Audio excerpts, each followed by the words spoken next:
Hello दोस्तों, स्वागत है आप सभी का हमारे YouTube चैनल टीचर्स मंत्र ऑफिशियल में। दोस्तों आज जो हम सीटेट का एग्जाम नजदीक आ गया तो लास्ट जो पेपर हुए उनके बारे में बात करेंगे। तो ये वाला जो हमारा पेपर है वो 20 अगस्त 2023 को जो हमारा हुआ था उसमें सीडीपी के क्वेश्चनों को देखेंगे, क्योंकि हम जो देखते हैं वो कौन सा देखते हैं, सीडीपी। इसके 30 क्वेश्चन को देखेंगे किस तरह से क्वेश्चन बने हुए। अभी मोस्टली मैंने जो देखा है तो इसमें मोस्टली 2-3 साइकिल को टारगेट किया है। एक जीन पैजो कर लिया गया और एक बाइगोस्की कर लिया गया, एक चौमस्की और एक वृद्धि और विकास। मोस्टली इन्हीं 3-4 चैप्टरों से क्वेश्चन आए कि वो बना किस तरीके से रहा है। अगर आपके ये 3 से 4 चैप्टर क्लियर है तो आपका क्वेश्चन ठीक हो जाएगा। तो पहला क्वेश्चन हम चलते हैं। पहला क्वेश्चन उसने दिया है, लेव बाइगोस्की के अनुसार खाली जगह बच्चों के संकल्पनात्मक योग्यताओं के विकास में महत्वपूर्ण भूमिका निभाता है। देखो बाइगोस्की ने जो सिद्धांत दिया था वो आपको पता सामाजिक विकास का सिद्धांत दिया था। कौन सा सिद्धांत दिया था? सामाजिक विकास का सिद्धांत दिया था। और सामाजिक विकास के सिद्धांत के आधार पर आपको 3 चीज और यहां पर पढ़नी थी। एक जेडपीडी पढ़नी थी, एक एमकेओ पढ़नी थी और एक आपको स्कैफोल्डिंग पढ़नी थी। इन 3 चीजों को पढ़ लिया आपने तो आराम से आपका बाइगोस्की पूरा क्लियर हो जाएगा। अब बाइगोस्की ने बच्चों के विकास के लिए किस पर बल दिया? तो पहला उसने दिया मानकीकृत पाठ्यक्रम। कौन सा दिया? और देखो ये मानकीकृत जो पाठ्यक्रम होता है ये सरकार द्वारा निर्मित होता है। किसके द्वारा? सरकार द्वारा। तो ये तो हमेशा हमारा गलत रहेगा। पुरस्कार की बात उन्होंने बिल्कुल नहीं किया। सहकर्मी सहयोग या सामाजिक अलगाव। अलगाव मतलब होता दूरी करना या दूर रहना। अब दूर रहना की तो बात नहीं की, तो सहकर्मी सहयोग ये किसके अंतर्गत आता है? सामाजिक विकास के अंतर्गत आता है। तो हमारा जो राइट आंसर होगा कौन सा होगा? हमारा तीसरा होगा। यानी लेव बाइगोस्की ने किस पर बल दिया तो आपको बता देना है। किस पर बल दिया है? सहकर्मी सहयोग पर बल दिया है। अब उसके बाद दूसरा क्वेश्चन जब आपका आता है तो आप देखेंगे 4 वर्ष की अपर्णा। 4 वर्ष की अपर्णा कहती है कि एक बटन जिंदा है क्योंकि यह उसकी शर्ट को एक साथ बांधने में मदद करता है। जीन प्याजे के अनुसार उसकी सोच की विशेषता क्या कहलाती है? यानी एक लड़की है 4 साल की अपर्णा, वो एक कहती है कि जो उसका एक बटन है शर्ट का वो दूसरे जो उसका जो होता है उसको बांधे हुए रखता है। तो उसका जो विचार क्या कहलाता है? पर कल्पित निगमनात्मक चिंतन। देखो इसका मतलब ये होता है कि जब हम कोई भी कार्य करते हैं तो एक नियम बनाकर कार्य करते हैं। एक नियम बनाकर कार्य करते हैं, उस नियम के आधार पर बहुत सारी समस्या का समाधान करते हैं। जबकि जीन पैजे ने ऐसी बात नहीं की। पारगमनात्मक चिंतन जो होता है वो आगमन विधि होता है। कौन सा होता है? आगमन विधि होता है। और ये हमेशा एग्जाम्पल की देर पर बात करता है, उदाहरण से नियम की ओर। यानी हम किसी भी समस्या का समाधान करेंगे तो उदाहरण के दौर पर करेंगे।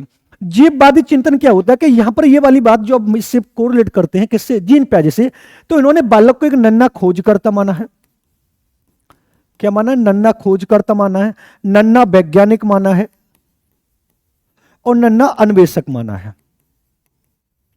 और ये जो सारी की सारी बातें वो किसके अंतर्गत आता है? जीववादी चिंतन, यानी उसकी स्वयं की सोच के अंतर्गत आ जाती है। तो राइट आंसर हमारा कौन सा हो जाएगा? तो जीववादी वाला हो जाएगा। क्लियर बात है। उसके बाद जब तीसरे क्वेश्चन की तरफ करते हैं तो मैंने आपको पहले ही बताया कि सबसे ज्यादा जो क्वेश्चन पूछे जा रहे हैं वो बाइगोस्की से इसमें ज्यादा पूछेगा। अब पेपर भी कौन सा मैंने आपको बताया कि 2023 वाला पेपर है और अभी आप कौन सा देने जा रहे हैं? 2024 वाला देना जा रहे हैं। तो अगर आपके ये वाले कॉन्सेप्ट क्लियर हो गए तो आपका आराम से 2024 वाला क्वेश्चन ठीक हो जाएगा। लेव बाइगोस्की सिद्धांत के अनुसार आंतरिक वाक यानी प्राइवेट स्पीच की बात कर रहा होगा ये, यानी इंटरनल की जो बात कर रहा होगा। आंतरिक वाक क्या होती है? बच्चों के लिए अपनी सोच को नियंत्रण करने का एक तरीका हो सकता है। बच्चों के लिए काल्पनिक दोस्त के साथ संप्रेषण करने का एक तरीका, ये भी बेटर होता है। इससे अपेक्षा ये वाला संज्ञान तो अपकर्पता प्रतीक है, विकासात्मक देरी का संकेत है। कौन सा राइट आंसर होगा? पहला होगा, दूसरा होगा? कौन सा राइट? कौन सा बड़ा राइट आंसर? अब देखो मैं आपको दोनों को बता दे रहा हूं। बच्चों के लिए अपनी सोच को कंट्रोल करने के लिए, अब स्पीच की बात हो रही तो कंट्रोल नहीं करनी है सोच। अब उसने ये वाली बात बोली है कि बच्चों के लिए काल्पनिक दोस्त, यानी वो अपने मन के अंदर ही बना लेता कि यार वो व्यक्ति मुझसे ऐसे कहेगा तो मैं उससे ऐसे कहूंगा, वो व्यक्ति मुझसे ऐसे कहेगा तो मैं उससे कहूंगा। तो हमारा जो राइट आंसर हो जाए वो कौन सा हो जाएगा? दूसरा। बच्चों के लिए काल्पनिक दोस्त के साथ संप्रेषण करने का तरीका है। संप्रेषण का शब्द का अर्थ जो होता है दोस्त वो होता है विचारों को आदान प्रदान करना, और संप्रेषण का जो दूसरा नाम होता है वो भाषा होता है। ये दोनों चीज आपको याद रखनी है।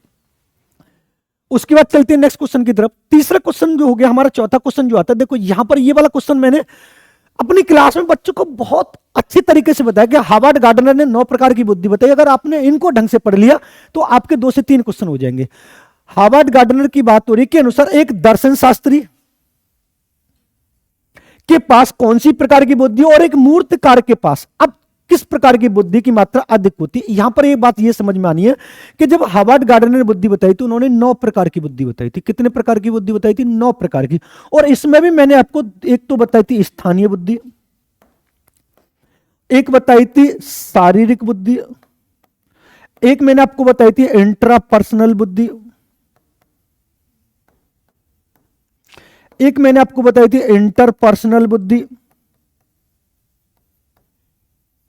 और एक और जो मैंने आपको बताई वो शारीरिक बुद्धि। इन्हीं के आधार पर जब दर्शन शास्त्र जो व्यक्ति होता है उसमें कौन सी बुद्धि पाई जाती है, जो व्यक्ति स्वयं से बात करता है, तो इंट्रापर्सनल में व्यक्ति स्वयं से बात करेगा, लेखक जो होता है, दार्शनिक होता है, चित्रकार जो होता है, तो इनके अंतर्गत कौन सी बुद्धि पाई जाती है, तो इंट्रापर्सनल। इंट्रापर्सनल इसमें कहीं पर है, देखो ये इधर इसमें इंटरपर्सनल है, इसको काट देते, इधर इसमें इंटरपर्सनल, इसको काट देते, इसमें इंट्रापर्सनल बुद्धि है, तो राइट आंसर इसमें भी दिखाई दे रहा, लेकिन इसमें भी राइट आंसर दिखाई दे रहा। अब आपको यह समझ में आ रहा होगा, देखो समझना कि सर स्पेशल भी बुद्धि से स्थानीय बुद्धि, दो तरह की बात कर रहा है, एक इसकी बात कर रहा है और एक इसकी बात कर रहा है।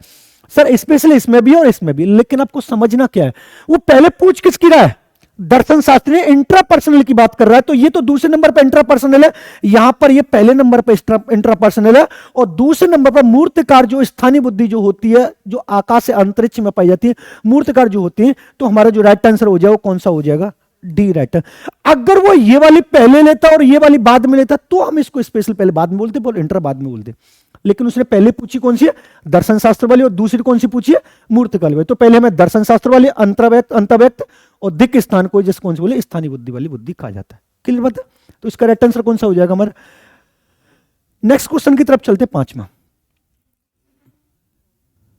पांचवा क्वेश्चन का है, निम्नलिखित में से कौन विफलता मतलब फेल होने के लिए आंतरिक आरोपण का एक उदाहरण है। देखो आरोपण का मतलब होता है हम दूसरे पर आरोपण कर दे। अब बात यहां पर ये हो रही है आंतरिक रूप से हो रहा है, मोटिवेशन हमेशा आंतरिक होती है, और आंतरिक रूप से आपको ये एहसास हो जाए कि अरे यार हमारा सीटेट पास क्यों नहीं हुआ, वो देखना है।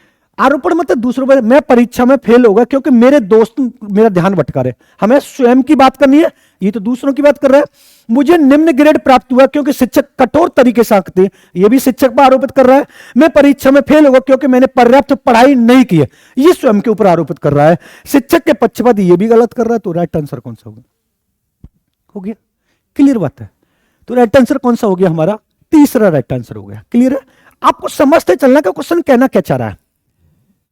अब 6 क्वेश्चन पर चलते हैं। देखो निम्नलिखित में से कौन सा एक ऐसे प्रश्न जिसमें विद्यार्थी को अपनी सोच पर विचार करने की आवश्यकता होती है। सबसे पहले दिमाग में ये वाली बात आनी चाहिए कि प्रश्न कितने प्रकार का होता है। तो प्रश्न कितने प्रकार का होता है, कौन कौन से, बंद अंत वाले प्रश्न और मुक्त अंत वाले प्रश्न। सबसे पहले हमारे दिमाग में ये वाली बात आनी चाहिए कि जो प्रश्न है वो 2 प्रकार के प्रश्न है, एक है ओपन एंडेड और एक है क्लोज एंडेड।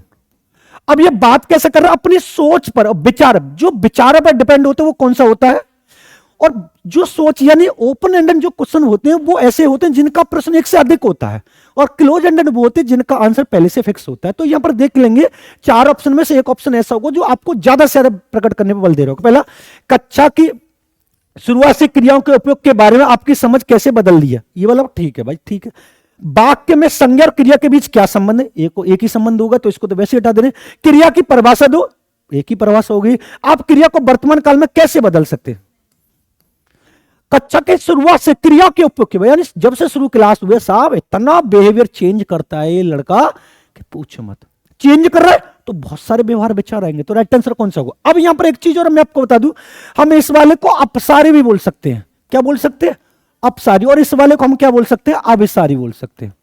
तो ये वाली बात भी आपको समझ में आनी चाहिए। क्लियर बात है। नेक्स्ट क्वेश्चन की तरफ चलते हैं, 7वां क्वेश्चन। अब ये देखो मैं आपको ये वाली बात बताने की कोशिश करूंगा, ये आपके दिमाग में बड़ा वो होता है, ये कथन वाला है, थोड़ा पहले आप इसको देख लीजिए। निम्नलिखित कथनों को पढ़िए और सही विकल्प का चयन कीजिए। ये वाले क्वेश्चन 3 से 4 आपको मिलेंगे। अब मैं इसको जब समझाऊं तो आप ध्यान से समझना आप लोग करते कैसे हैं, फिर आपका क्वेश्चन गलत नहीं होगा। अब मैं इसको थोड़ा 4 ऑप्शन कर लेते हैं। देखो समझना क्या, हमारे पास 2 ऑप्शन होंगे, 2 विकल्प रखने हैं। पहले हमें यह देखना है कि पहला जो विकल्प दिया और दूसरा जो विकल्प दिया दोनों एक दूसरे से कोरिलेट करते नहीं करते हैं। दूसरा क्वेश्चन में यह देखना है कि दोनों अलग अलग हैं, और तीसरा में यह देखना है कि एक सही हो रहा है या गलत हो रहा है। दोबारा समझे, मान लीजिए मेरे सामने एक ऑप्शन ये दे रखा है और दूसरा ऑप्शन दे रखा है। मान लीजिए यहां पर 0 की बात हो रही है और यहां पर भी 0 की बात हो रही है, तो इसका मतलब ये दोनों एक दूसरे से संबंधित हैं। दोबारा एक और ऑप्शन मैं आपको दे रहा हूं, यहां पर 1 की बात हो रही है और यहां पर 3 की बात हो रही है, तो ये दोनों अलग हैं। ये वाली बात समझ, ये क्यों समझा रहा हूं, क्योंकि आर ए की सही व्याख्या करता है और आर ए सही की व्याख्या नहीं करता। यहां पर ये दोनों चीज आपको समझनी है। मान लीजिए अगर 0 0 की बात हो रही है और दोनों सही ऑप्शन है, तो राइट आंसर हमारा कौन सा हो जाएगा? आर ए की सही व्याख्या करता है। दोनों ऑप्शन सही है लेकिन एक दूसरे से कोरिलेट नहीं करते हैं, तो ए और आर दोनों सही है परंतु आर ए की सही व्याख्या नहीं करता है। ये दोनों चीज आपको समझनी है। मान लीजिए यहां पर भी वृद्धि की बात हो रही है और यहां पर भी वृद्धि की बात हो रही है और दोनों वृद्धि की जो स्टेटमेंट आए वो दोनों सही आए हैं, तो राइट आंसर हमारा कौन सा होगा? तीसरा। मान लीजिए यहां पर भी वृद्धि की बात हो रही है और यहां पर विकास की बात हो रही है लेकिन दोनों स्टेटमेंट सही है, तो राइट आंसर चौथा होगा। दोनों सही है लेकिन दोनों के जो अपोजिट विचार है। मैं आपसे कहूं ताजमहल दिल्ली में है, वाली बात ठीक है, लेकिन ताजमहल जो है वो शाहजहां ने कहां के मजदूरों से बनवाया था। दोनों बात अलग अलग हो रही है लेकिन बात तो ताजमहल की हो रही है, तो व्याख्या सही कर रहा है। मान लीजिए मैंने आपसे बोला कि ताजमहल आगरा में है और लाल किला आगरा में है, ताजमहल का रंग सफेद और लाल किला का रंग लाल है, तो दोनों की बात तो है ठीक है लेकिन दोनों ताजमहल लाल किला अलग अलग है ना, तो राइट आंसर हमारा कौन सा हो जाएगा? डी। समझ में आया मैंने क्या बताया?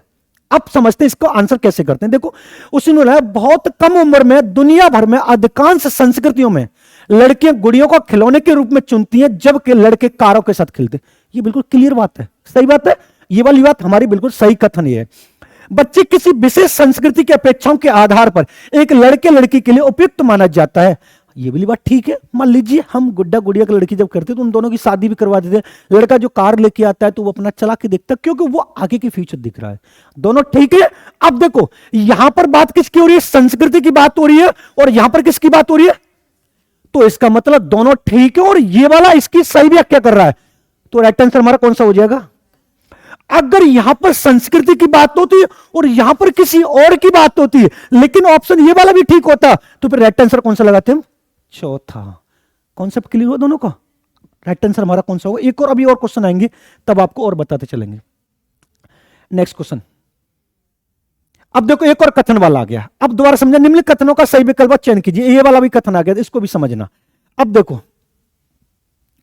ये कह रहा है शिक्षकों और साथियों जैसे अधिक जानकार अन्य लोगों के साथ बातचीत छात्रों को उनकी समझ और कौशल विकसित करने में मदद करने के लिए आवश्यक समर्थन और मार्गदर्शन प्रदान करता है। ये वाली बात ठीक है। मेरी क्लास के बच्चे मुझसे बात करें, मेरे अन्य सहपाठी टीचरों से बात करें तो उनको और ज्यादा सीखने का मौका मिलेगा। ये वाली बात अच्छी है, तो पहला हमारा राइट आंसर है। दूसरा ये सामाजिक संपर्क सीखने और विकास का प्रमुख। जी हां, जब आप दूसरों से बात करोगे तो किसका संपर्क करोगे? और सामाजिक संपर्क में विचारों का आदान प्रदान होगा तो हमें क्या सीखने को मौका मिलेगा? तो बात दोनों की ठीक हो रही है और दोनों एक दूसरे कोरिलेट कर रहे हैं, तो राइट आंसर कौन सा होगा? ए और दोनों सही है, आर ए की सही व्याख्या। अब यहां पर ये वाला सेंटेंस नहीं होता, यहां पर कोई और सेंटेंस होता, या यहां पर मैं आपसे ये वाली बात बोल देता हार्वर्ड गार्डनर ने 9 प्रकार की बुद्धि बताई है। भाई ऑप्शन तो ये भी ठीक है, ऑप्शन ये भी ठीक है, लेकिन गार्डनर को इन दोनों का कोई कोरिलेशन रिलेटेड नहीं हो रहा, तो फिर हमारा राइट आंसर कौन सा होगा? नहीं समझ में? समझ में? क्लियर? नेक्स्ट क्वेश्चन की तरफ चलते हैं।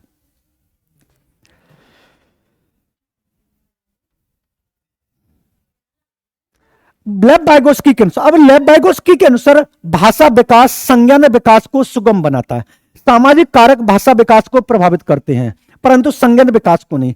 संज्ञान विकास भाषा विकास को सुगम बनाता है। भाषा विकास और संज्ञान विकास एक दूसरे के स्वतंत्र रूप से विकसित होते हैं। अब लेब-वाइगोत्स्की ने सिद्धांत कौन सा दिया? सामाजिक विकास। कौन सा ऑप्शन होगा? कौन सा ऑप्शन होगा? कौन सा? पहला भाषा विकास संज्ञान विकास को सुगम बना। सामाजिक कारक भाषा विकास को प्रभावित करते हैं परंतु संज्ञान विकास। कौन सा राइट आंसर होगा? बताइए कौन सा राइट आंसर है? लेब-वाइगोत्स्की कौन सा सिद्धांत दिया? अरे तो आपको सामाजिक विकास दिखाई तो दे रहा, बाकी किसी में सामाजिक विकास दिखाई दे रहा आपको?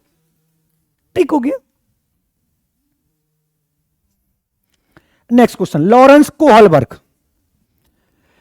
लॉरेंस कोहलबर्ग के नैतिक तर्क के किस स्तर पर बच्चे आमतौर पर मानते कि लोगों को समाज की अपेक्षाओं पर खरा उतरना चाहिए, अच्छे तरीकों से व्यवहार करना चाहिए? पहला पूर्व परंपरागत स्तर, इसके अंतर्गत दो आते हैं। ये वाला उत्तर संक्रियात्मक स्तर, पूर्व पारंपरिक स्तर या पारंपरिक स्तर। ये वाला उन्होंने बताया नहीं, एक पारंपरिक स्तर बताया। देखो सुनो मैं आपको बताता हूं, उन्होंने एक बताया पूर्व परंपरागत स्तर, समझना इसको। दूसरा बताया परंपरागत स्तर और तीसरा बताया उत्तर परंपरागत स्तर। इसके अंतर्गत दो बताइए, दंड तथा आज्ञा पालन अभिमुखता और आत्म अभिरुचि संरक्षण अभिमुखता। इसके अंतर्गत दो बताइए, अधिकार संरक्षण अभिमुखता और अच्छा लड़का या लड़की अभिमुखता। इसके अंदर सामाजिक की बात हो रही है और सार्वभौमिक की बात, तो अच्छा की बात कहां पर हो रही है, कौन सा राइट आंसर होगा, हो गया। उसने घुमा के पूछा कि बात स्टेटमेंट इसके अंतर्गत दो आ रही है, अच्छा लड़का है लड़की अभिमुखता और अधिकार संरक्षण। आपके कहने से आप अच्छे नहीं है, जब आप समाज में अच्छा व्यवहार करेंगे तब आपसे कहा जाएगा। अगर आपने सीटेट अच्छी तरीके से पास कर लिया तो आपके माता पिता आपके पड़ोसी भी कहेंगे यार बहुत अच्छे, वेल बेटे आपने बहुत अच्छा। तो इसका मतलब आप अच्छे हैं, और अच्छे की बात किसके अंतर्गत होती है, पारंपरिक स्तर के अंतर्गत होती है। तो राइट आंसर कौन सा हो जाएगा हमारा। नेक्स्ट क्वेश्चन की तरफ चलते हैं।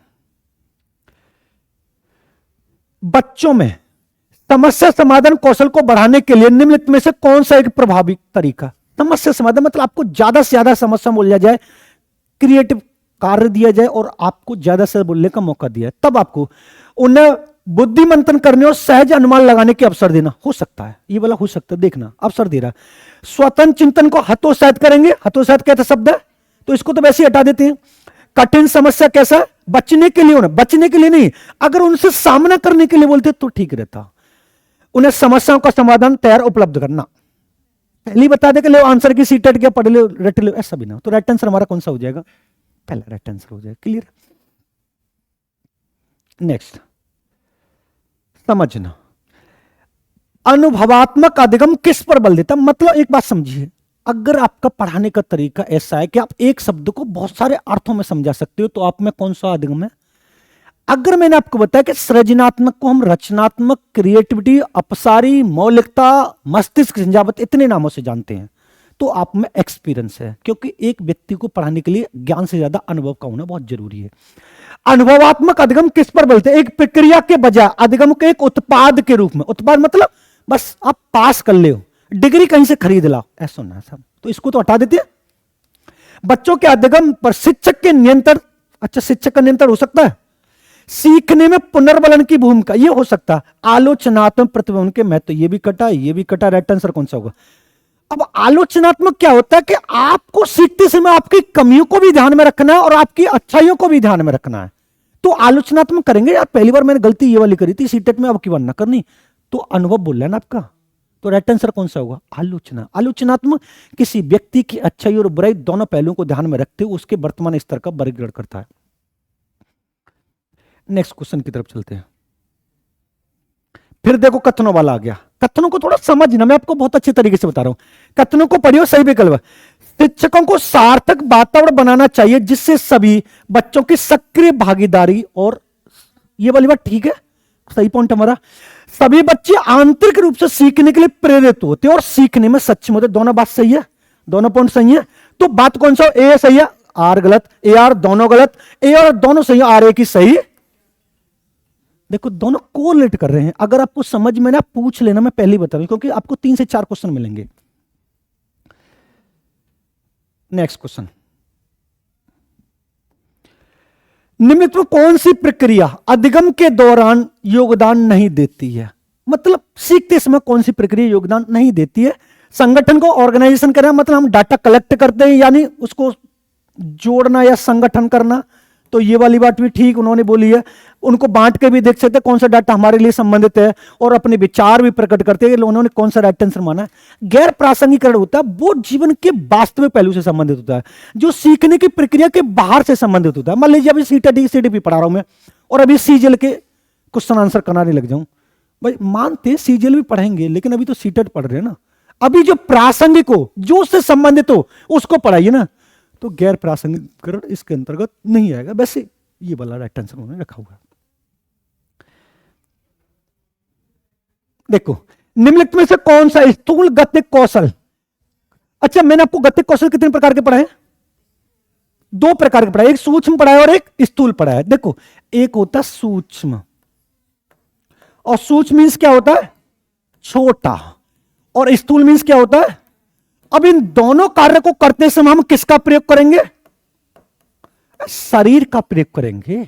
अब आपसे ये पूछे गतिक कौशलों से संबंधित कौन सी अक्षमता है, तो आपको बता दें डिस्प्रैक्सिया। याद रखिए इनको, पेपर है किसका। अब उसने पूछा कौन सा स्थूल गतिक कौशल का प्रयोग है। समझना, स्थूल ऐसा कार्य जो व्यक्ति अपने शरीर के द्वारा बड़े बड़े भागों में करता है। एक कागज पर एक बड़े आयत, अरे एक छोटा सा कागज को उस बड़े से आयत तो बना लेंगे, तो छोटे छोटे कार्य तो कर रहे हैं। तो ये किसका उदाहरण है, बुनाई आपने देखो बहुत अच्छी अच्छी डिजाइन डालते हैं, तो कैसी है, ये भी सूच में। तैरना, बड़े बड़े हाथ मारेंगे ऐसे जब तैर के जाएंगे, तो ये राइट आंसर हमारा कौन सा हो जाएगा। और कागज के वृत्त के अनुसार काटना, ये छोटा छोटा हो जाएगा। तो तैरेंगे जब कुछ लोग तो ऐसे तैरा होते कि बिल्कुल 1 2 3 कदमों में अपना तैरते, तो बड़े बड़े हाथों के आधार पर करना, वो राइट आंसर हमारा कहलाता है।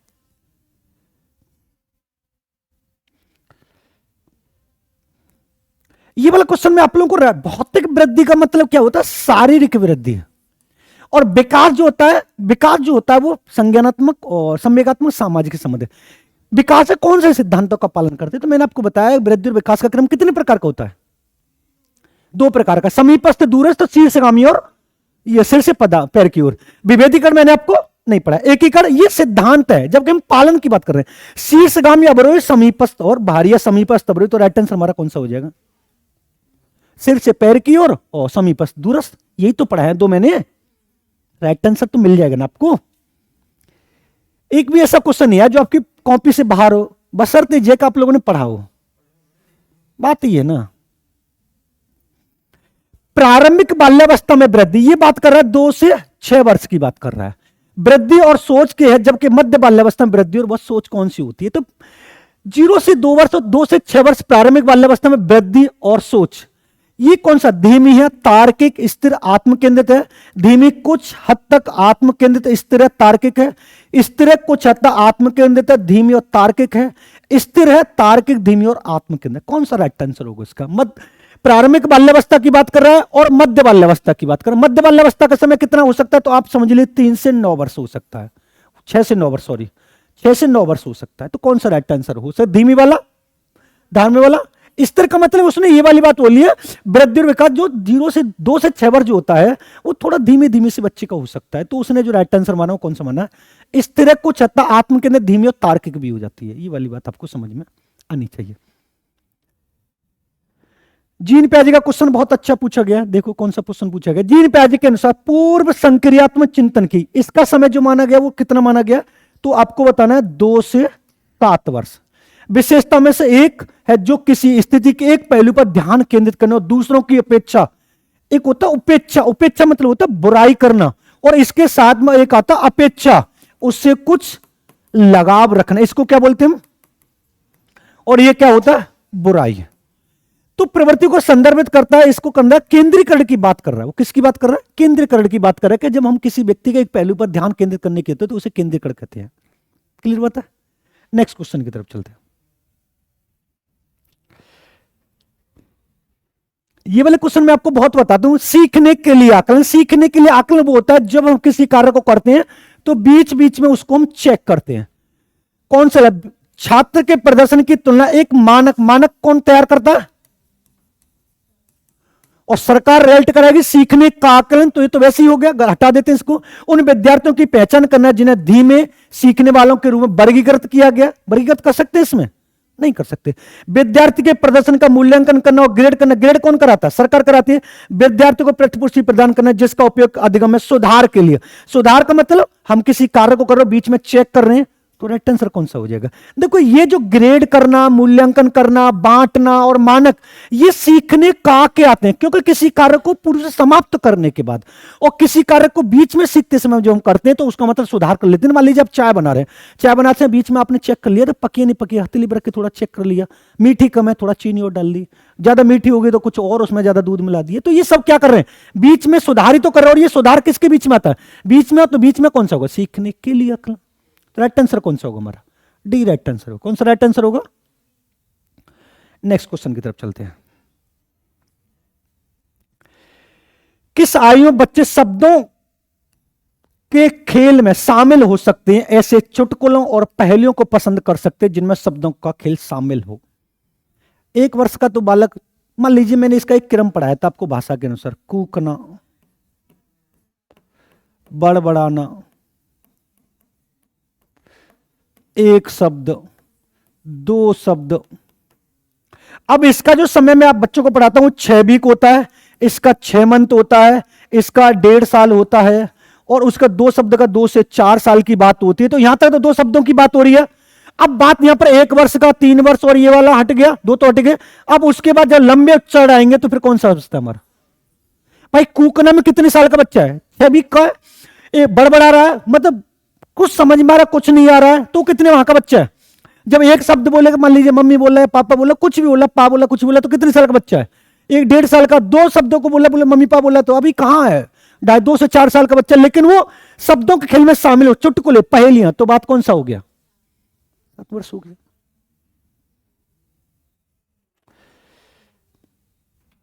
देखो, कैरल गिलगिल ने कोहलबर्ग के नैतिक विकास के सिद्धांत की एक आलोचना की है। नैतिक विकास सिद्धांत हमेशा ये वाली बात ध्यान रखना कि वो जन्म लेने के बाद होता है।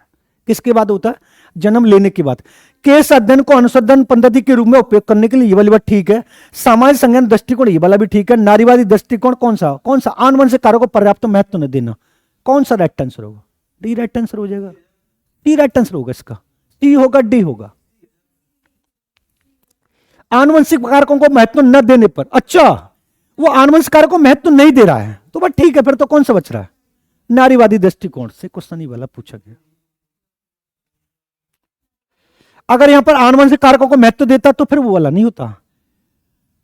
ये वाला क्वेश्चन मैं आपको बहुत अच्छे तरीके से बताऊं। शैशवावस्था में सामाजिकरण की भूमिका प्रमुख रूप से महत्वपूर्ण है, जबकि प्रारंभिक बाल्यावस्था में सामाजिकरण की भूमिका महत्वपूर्ण। पहले तो आपको यह समझ में आना चाहिए कि सामाजिकरण की जो संस्था है वो कितने प्रकार की हैं? 2 हैं। पहली है प्राथमिक और दूसरी कौन सी है? द्वितीय। प्राथमिक में 2 आते हैं, एक आता है परिवार और दूसरा कौन सा आता है? पड़ोस। द्वितीय में कौन सा आता है? समाज आता है, समुदाय, ये सारे आते हैं। अब बात किसकी कर रहा है? शैशवावस्था में। इसका समय कितना? अब 5 साल का बच्चा बाहर थोड़ी नहीं है, किसके साथ खेलेगा? तो कौन सी साधन होगा? माध्यमिक किसमें है? तृतीय माध्यमिक, प्रथम, ये तो रहा। उसके बाद माध्यमिक, ये रहा, तो ठीक है। राइट आंसर कौन सा हो गया? घुमा के पूछ रहे, लेकिन कॉन्सेप्ट क्लियर है तो राइट आंसर मिलेगा जरूर। ये वाली बात आपको समझ में आनी चाहिए। डिस्ग्राफिया आपको बहुत रटवाया है। डिस्ग्राफिया किससे संबंधित होता है? एक मनोवैज्ञानिक विकार है जिसकी विशेष ध्यान का अभाव और आवेगशील व्यवहार है। एक भाषण विकार है जिसकी विशेषता हकलाना, उच्चारण में त्रुटियां है। एक गतियुक्त विकार जिसकी विशेषता स्थूल पेशी बात है। एक तांत्रिक विकार जिसकी विशेषता अक्षरों और आकारों को बनाने में। कौन सा लगा दे? डी लगा दे। अच्छा, चौथा। अब मान लीजिए ये जो ऑप्शन आपको लग रहा है इससे संबंधित कौन सी अक्षमता होगी? बताएं थोड़ा कमेंट करके। डिस्मोर्फिया होगी। ठीक, सही कह रहे हैं आप। एक भाषा विकार है, किसकी बात कर रहा है? बोलने के लिए, बोलने से संबंधित कौन सी होती है? मौखिक। अरे अफेजिया, कहां दिमाग के भाषण दे रहा मौखिक? अफेजिया होगी, कहां दिमाग के? इससे संबंधित होगा तो कौन सी होगी? अफेजिया। बात किसकी कर रहा है? डिस्कर। एक मनोवैज्ञानिक विकार जिसकी विशेषता ध्यान का अभाव और आवेगशील व्यवहार है, ध्यान भंग करने में। मानसिक तनाव है, डिस्थीमिया जिसको हम कह सकते हैं, तो ये वाली बात ध्यान रखना। एक गतियुक्त विकार है जिसकी विशेषता स्थूल, इसके लिए संबंधित कौन सी होगी? स्थूल गतिक कौशल के लिए। अभी तो बताइए, डिस्प्रैक्सिया नहीं आप लोग पढ़ रहे हैं। अगर आपसे ये पूछे डिस्प्रैक्सिया संबंधित कौन सी है? ये वाली है। अफेजिया संबंधित कौन सी है? ये वाली है। और डिस्ग्राफिया संबंधित कौन सी है? ये वाली। ठीक है, पढ़ लो आप लोग, ऐसे मत काम करिए। नेक्स्ट क्वेश्चन की तरफ चलते हैं। प्रतिभाशाली, थोड़ा मॉडिफाई कर दिया। बच्चों को शिक्षित करने का उपागम जो उन्हें असामान्य रूप से तीव्र गति से पाठ्यक्रम के माध्यम से आगे बढ़ाता, क्या कहलाता? विसर्जन, विभेदन, निर्देशन, संवर्धन या त्वरगत वर्धन। कौन सा राइट? संवर्धन किसको क्या दे रहा है? इनरिचमेंट, मतलब एक सहयोग के रूप में उसे कार्य करना है, तो हमारा राइट आंसर कौन सा हो जाएगा? संवर्धन राइट आंसर हो जाएगा। क्लियर बात?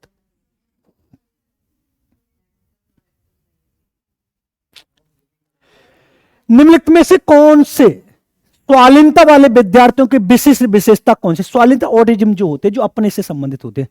संवाद कौशलों का उच्च स्तर, कल्पना को तथ्य से अलग करने की श्रेष्ठ क्षमता, उन्नत सामाजिक भावनात्मक पारस्परिकता, बार बार दोहराव और आवर्ती व्यवहार। ये ऑटिज्म वाला होता है, मतलब एक तो उसमें आत्मविश्वास की कमी पाई जाती है। वो बात बात में कुछ कहता है फिर डर जाता है, बात बात कुछ कहता है फिर डर जाता है। कौन सा राइट आंसर होगा बताइए? कौन सा? और स्वालीनता वाला तो उच्च स्तर, तो वैसे भी क्षमता कौन सी नहीं होगा। कौन सा बच रहा है? बार बार दोहराव और आवर्ती व्यवहार, मतलब मुझे डर लगता है कि मैं रट के पूरा जाऊंगा। जैसे बोलते 2 एकम 2 2 दूनी 4 पूरा रटवा देते हैं। पटक के पाड़े आपने सुना होगा, APPL एप्पल माने से पूरा रटा हुआ। कुछ एक की जगह कुछ और पढ़ाते हैं भी, बॉय पढ़ा भी देते हैं, बॉल भी पढ़ा देते हैं, तो कुछ बच्चों को रटा हुआ है। समझना, शिक्षक जो समावेशी कक्षाओं की दिशा में काम कर रहे हैं उन्हें चाहिए कि वो समझे, समावेशी शिक्षक वो शिक्षक कहलाते हैं जिसमें सारे बच्चे एक साथ मिलकर कार्य करते हैं। पाठ्यचर्या में अनुकूलन करें, ठीक है, विविध दृष्टिकोण को शामिल करें, अपने स्वयं के अंतर्निहित पूर्वाग्रहों की जांच करें, विविधता को एक बाधा के रूप में देखें। कौन सा राइट आंसर होगा? अपने स्वयं के अंतर्निहित पूर्वाग्रहों की जांच करें, विविध दृष्टिकोण को शामिल कर, राइट आंसर कौन सा होगा? अच्छा, अभी इसके और ऑप्शन दे रखे हैं। अरे रे, अभी रुके मैंने अच्छा वो नहीं देखा। इसमें समावेश कक्षा की दिशा में काम कर रहे हैं, पाठ्यचर्या में अनुकूल करें, ये वाली बात ठीक है, विविध दृष्टिकोण को शामिल करें, एक बाधक के रूप में देखें। कौन सा दे रहा है इसमें? 1 2 3 अपने स्वयं के पूर्वाग्रहों की जांच करें। बाधक के रूप में क्यों लेंगे इसको? तो उसमें रहते हैं संसाधन के रूप में, तो चौथा हटा दी, चौथा इसमें, ये वाला बच रहा है। राइट आंसर कौन? अच्छा, मैंने ये तीसरा ऑप्शन नीचे नहीं देखे थे। विविधता को बाधा के रूप में नहीं लेना, एक संसाधन के रूप में लेना। डी इसका गलत आंसर। डी किस किस में? पहले 3 इसमें, डी तो हटा दी, इसका राइट आंसर होगा। कोई बात नहीं, गलती हो जाती है, हम भी इंसान हैं। 27 वाला क्वेश्चन देखें, बहुत अच्छा क्वेश्चन है।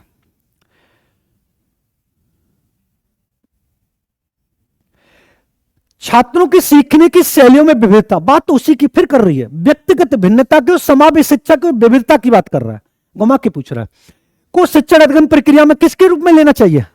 अच्छा, हटा दे इसको। जबकि मैंने आपको यह बताया था कि जब ये बहुभाषिकतावादी विविधता की बात होगी, 3 ऑप्शन नेगेटिव होगा और एक पॉजिटिव होगा। देखते हुए वाली ट्रिक काम करती नहीं करती है। को महत्व दिया जाना चाहिए और मानव विविधता के प्रतिबिंब के रूप में देखा जाना चाहिए, तो पॉजिटिव लग रहा है। को उपेक्षा कैसा है? को शिक्षण अधिगम प्रक्रिया ध्यान में नहीं रख, ये कैसा है? बच्चा कौन सा है? देखिए, ट्रिक काम कर गई। ट्रिक काम ना करी 100% यही हो गया। जहां पर बहुभाषिकतावाद, विविधता, विभिन्नता शब्द है तो 3 नेगेटिव और एक पॉजिटिव हो, तो पॉजिटिव लगा दूं, राइट आंसर मिल जाएगा। 2 क्वेश्चन या 3 क्वेश्चन देख जाओ। नेक्स्ट क्वेश्चन की तरफ चलते हैं। कथन वाला क्वेश्चन आ गया, थोड़ा इसको देखना समझना। मैं फिर भी आपसे कह रहा हूं, कथन वाला क्वेश्चन आप ढंग से पढ़ लेंगे ना तो आपके लिए अच्छा काम आएगा। छात्रों के बीच समालोचनात्मक चिंतन को सुगम बनाने के लिए शिक्षकों को उन्हें विविध परिस्थितियों और विभिन्न दृष्टिकोणों से अवगत करना चाहिए। बोली बात ठीक है। मान लीजिए मेरी क्लास में 10 बच्चे बैठे, 10 को एक दूसरे से मिलवा दूं, तुम इनसे बात करो, फिर इन दोनों की बुराई करो, तो आपको अच्छे विचारों की भावना का विकास होगा। जब छात्र विविध मतभेदों के बीच बातचीत में संलग्न होते तो वह समालोचनात्मक और रचनात्मक रूप से सोचने की अपनी क्षमताओं को समृद्ध करते। बात तो दोनों ने की रही है। देखो, विविध परिस्थितियों की बात हो रही है और यहां पर भी विविध क्षमताओं की बात हो रही है, तो दोनों एक दूसरे कोरिलेट कर रहे हैं ना। और यह भी पता है कि दोनों सही है, तो राइट आंसर को ए और आर दोनों सही है और आर ए की सही व्याख्या कर रहा है। कहां है राइट आंसर? समझ में आ गया ना ये कथन वाले? अब तो नहीं गलत होंगे। चलते हैं नेक्स्ट।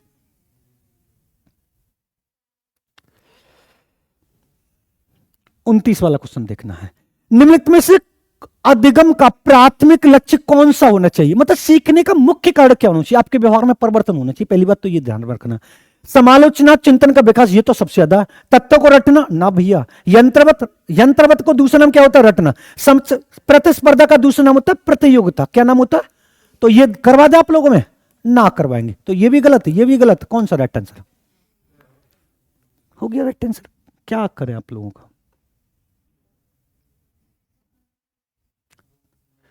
देखो, बच्चे सबसे प्रभावित ढंग से तब सीखते हैं यदि कोई अवधारणा तर्क संगत से अनुभवजन्य की ओर बढ़ती है, ये वाली बात ठीक है।